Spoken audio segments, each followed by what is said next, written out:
திரிபுரம் எரித்த விரிசடை கடவுள் தேரில் ஏறி வருகின்றான். திருவண்ணாமலை சோதிவானவன் திருவடி பதித்து வருகின்றான். அருளுரு ஆயிரம் காட்டிய நாதன் அம்மையப்பனாய் வருகின்றான். கைலை மேவிய உமையொரு பாகன் அருளை வாரி தருகின்றான். அண்ணாமலையான் வருகின்றான், அருளை வாரி தருகின்றான்.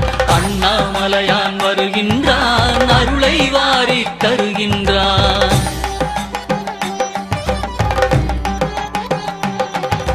குருவாய் திருப்பெருந்துறையில் அருளிய கோலம் காட்டி வருகின்றான். திருவாய் மலர்ந்து வேதம் உரைத்த திருவாசகத்தான் வருகின்றான். மதுரை மாநகர் குதிரை சேவகன் மறுபடி ஒரு முறை